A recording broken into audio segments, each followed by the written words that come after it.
In today's video, I will teach you how to add makeup to people in photos using PicMonkey. Let's get started.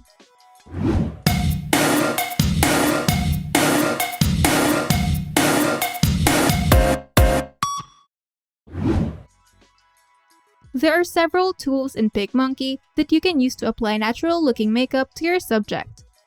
Once you've uploaded the image in PicMonkey, go to the sidebar and open the Touch-Up tab.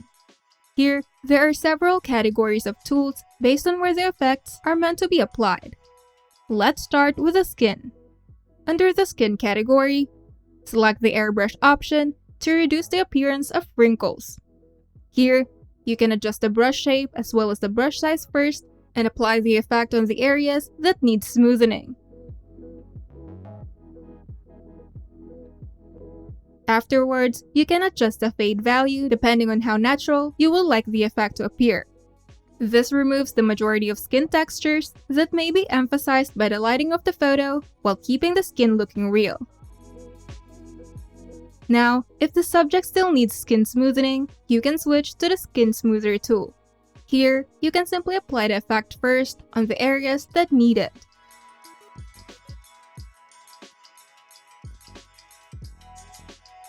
Then you can adjust the smoothing and fade value to make the effect look more natural.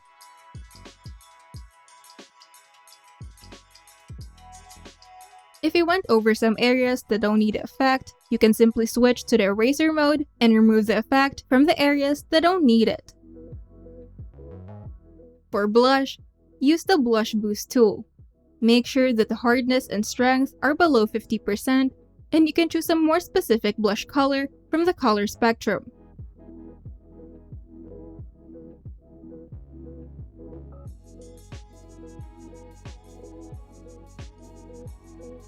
Now, touch up your subject's eye.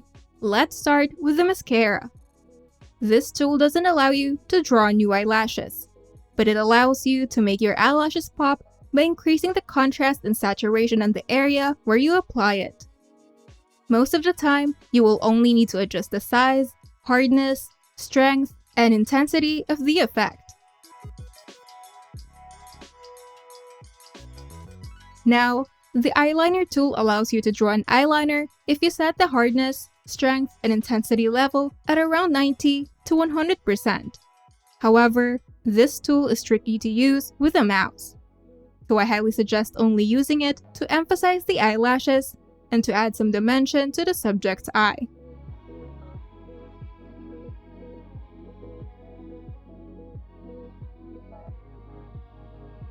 Next is the eyeshadow tool, which you can use to add dimension and color to the subject's eyelids. You can either use the color presets available, or you can switch to the color spectrum to find a more specific color that you want.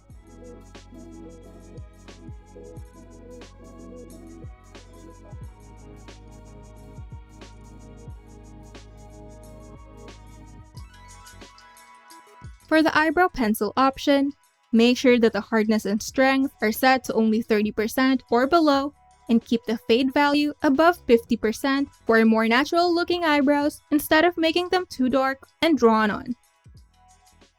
I recommend using the eyedropper tool to pick up the natural color of your eyebrows or the natural tint of your hair.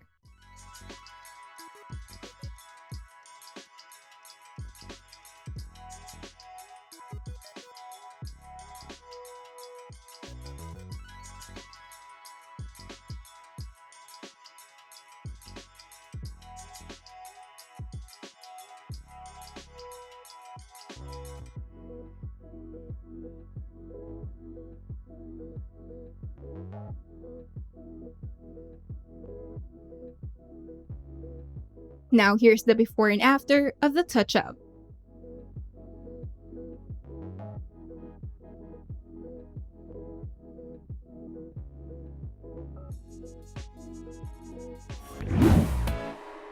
If you find this video helpful, make sure to leave a like and subscribe. And if you want to see more tutorials, turn on the notification bell to get notified whenever we upload new videos.